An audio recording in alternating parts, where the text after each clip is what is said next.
It took me 5 years of pain and suffering before I finally found a way to fix my diet. And I'm not joking when I say this. I know for a fact the advice in this video has a 100% success rate.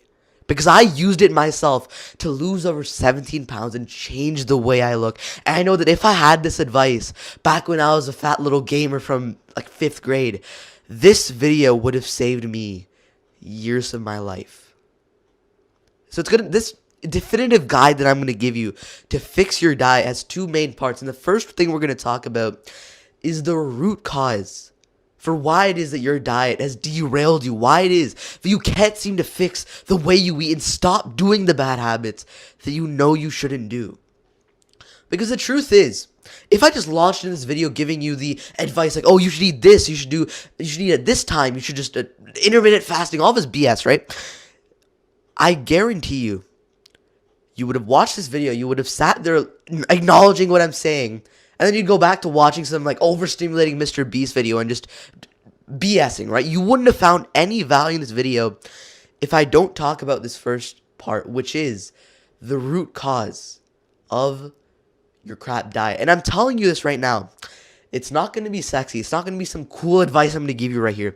The root cause for your bad diet is you have crap mental health. Immediately as I said that, I know your mind probably just switched off. You're going to say, no, what? Mental health? That's gay. What even is that? I don't need that. What even? I guarantee if you just improve your mental health, you don't even need the rest of this video. And I'm saying this from experience because the reason that I hate all these other influencers out there, all the other stupid diet hack people out there on YouTube, is that they ignore this. They'll try and give you the solution for this addiction to junk food. They'll try and give you the fastest way to lose fat, when in reality, dude, being fat and having these addictions, things like junk food, scrolling, video games, is not the problem. These are symptoms of bad mental health. Because here's the thing about bad mental health. The best way I could define it, the reason that it's so important for you to improve your mental health, is because bad mental health is like there's this parasite inside of you. It tells you, okay, go eat the junk food right now. Play some video games. Go on the hub. Jack off. Whatever. All of these habits that you do, they don't even feel fun anymore. But the reason that you're doing them is because it alleviates the pain of bad mental health. It's like this void that you constantly have to fill with more pleasure, more gaming, more scrolling, just so that you can feel like you're a human. So you don't feel like there's this cloud of just depression, that you don't feel semi-depressed if you do those bad habits. So here's why it's so important that you improve your mental health. It's already hard to lose fat, bro, right? You already acknowledge this. This is going to be one of the most difficult journeys that you ever go on. But it becomes impossible when you have this additional burden on you of just trying to resist these desires you have. I promise you when I say this, when you improve your mental health, and you might not even believe me when I say this, you don't even have the desire to play video games or to eat junk food or to scroll or to go on the hub, because you just feel content without any extra stimulation. And I know it sounds gay to say, like, mental health and all this stuff, because it's been bastardized by the school system and your health teacher telling you about how to improve your mental health and stuff. But it is probably the most important part of losing fat, of trying to accomplish any of your goals, dude. So why is it that you have struggled so much to improve your diet? Well, having bad mental health is just a result of the actions that you've done to get you don't like, and this is why I see so many of these people giving these BS excuses like, oh no, I have an eating disorder, I have all this, I have body dysmorphia, all this stuff, right? Those are all excuses right there. And I'm telling you why. You weren't born with bad mental health. It's a result of years of neglect, of years of doing the bad habits, of not taking care of yourself, that has led to you having bad mental health.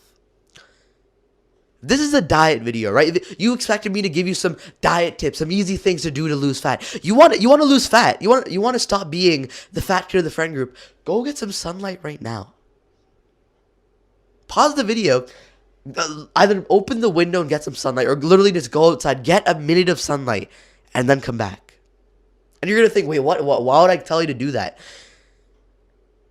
If you don't live like a human, if you don't, for example, brush your teeth, if you don't get sunlight on a regular basis, if you're not exercising, if you're literally dehydrated as you're watching this video, if you haven't gone to your mom in the last few days and you've said, Mom, I'm grateful for you. Thank you for all the work you do for me. If you have none of these good habits built up, how could you possibly expect to not have bad mental health? The best way to describe having bad mental health is that it's a result of you putting future you into debt. Imagine every single time you picked up a bag of chips, or you eat some junk food, or you scrolled, or you went on the hub. What you're doing when you do those bad habits is you're basically telling future you, screw you. I hope you suffer. I hope you have a terrible life. I want to feel pleasure now. That is the root cause of bad mental health. When you're so intoxicated by instant pleasure, by stuff that feels good right now but makes future you's life worse, you're going to have bad mental health. So how do we fix bad mental health? Well, we have to do the opposite. Instead of putting future you into debt by doing these bad habits, we need to do habits that improve future you's life. And when you do that enough, what eventually happens is you just feel good enough to where you don't need scrolling, you don't need these pleasurable things to live. You don't feel dependent on them anymore when you just do things that improve future you's life. So here's exactly how I did this, because if I just told you just do habits that would make future you's life better, you would do it completely wrong. Because this is what I did, is I would try to do an hour of studying. I think, okay, I need to improve future me's life. I need to wake up at 6 a.m. I need to quit all my addictions. I need to go do 30 minutes of yoga or some shit, right? If you try and do too much of the good habit when you're starting out, you end up like the faggot at New Year's resolutions who's like, I'm going to do a marathon every single day. And then after a few days, you just stop doing the good habits. The actual way, the real way that you're going to look at improving your life, at actually introducing these habits successfully, is we need to think about it like a video game. Right now, your exercise skill or your studying skill or whatever habit you want to do, the skill level you're at right now is like level 3. So if you, for example, try and push yourself through a half an hour workout right now, even though you're only at level 3, that task is at a level 10 difficulty. So it's like trying to beat the level 10 boss at a video game when you're at level 1. You die. You'd fail. So the right way to introduce these good habits so that you can improve future you's life is through progressively increasing the difficulty.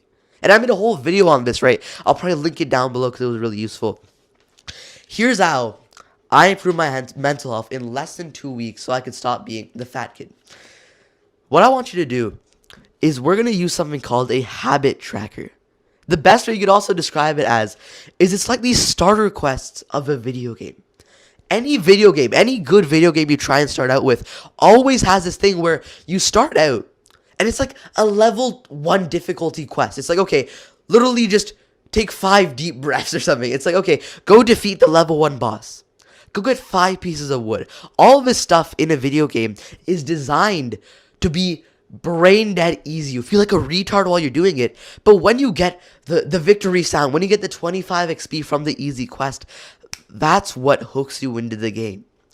So this habit tracker right here that I made, what I basically did was I wrote down 2 habits I would start doing. I'd start getting sunlight and I'd start exercising. Those are the 2 main habits I wanted to do. And here's the most important part. If I did 1 minute of exercise, if I literally just did 5 squats, just sat there like an idiot, if I just did that little amount of exercise, I would tick off the box. And again, this sounds like a diet video. So like, wait a minute, why is this dude bringing up doing these good habits? But again, to improve our mental health so we can stop being pulled around by these addictions, we need to improve future you's life. We need to get rid of this parasite that is bad mental health if we want to improve our diet. And the way we do that is we just stack up these small wins. Sure, maybe doing 2 minutes of exercise might not do much, but it reinforces the new identity you're trying to build. It's like giving you 1 XP in a video game, and then eventually after 2 weeks of doing this, you can increase the difficulty. You can do 10 minutes of exercise. You can do maybe 5 minutes of reading outside. Whatever the habit that you want to do, you do it not like the idiot on New Year's resolutions, but the dude who actually succeeds is the one that slowly increases the difficulty. All right. If you just do that, you're set. But now I'm going to go into how exactly to improve your diet. This will be more of the actionable steps about how to specifically improve your diet so that you stop being the fat, you stop getting fat shamed, and you actually respect yourself. Now, here's the thing.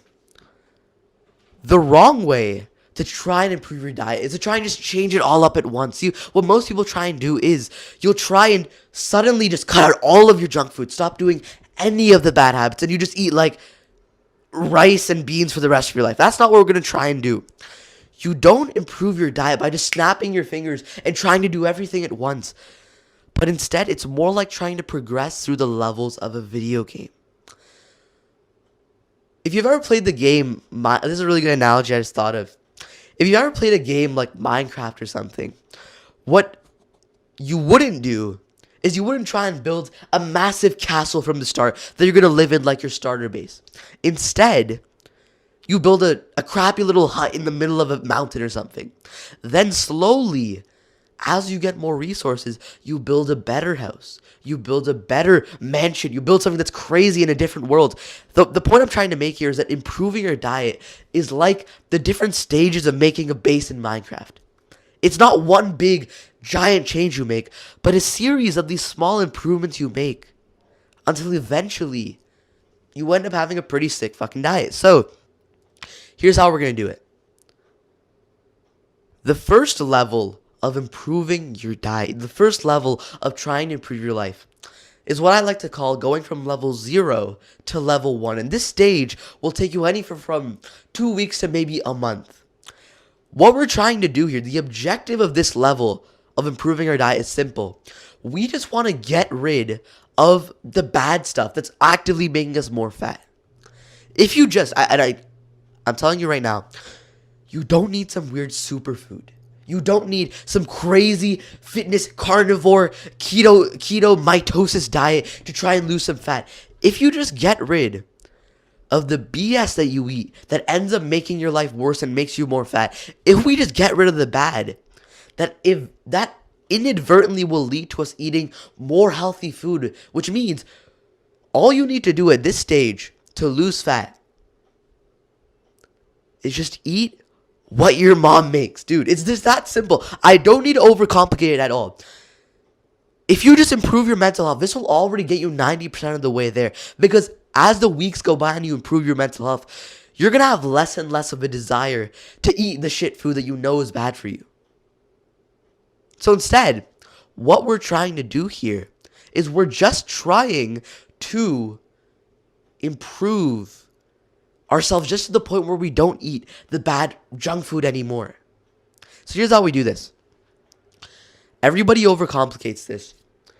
Literally just eat out at a restaurant 1 time a week, and that is like your cheat meal for the week. Other than that, all of your meals are just going to be what your mom makes. You're not going to snack. You're not going to do any of the BS that you know is harming your life. If you just improve your mental health and you just eat what your mom makes, and maybe 1 time a week you go and you have like some nice food at a restaurant, that's all you need to do. That is the diet right there that got me. I'm not joking when I say this. It got me from the fat little loser of the friend group to now having lost over 15 pounds and changing the way I look. Eat what your mom makes and just eat out once a week. And I guarantee that's all you need to have a top 1% diet in our generation. And there's a reason this works, right? Unless it's like some random occasion, your mom's generally never going to make something that's just terrible for you, right? And of course, for example, if you might be in the scenario where your parents don't make food for you, just make it yourself.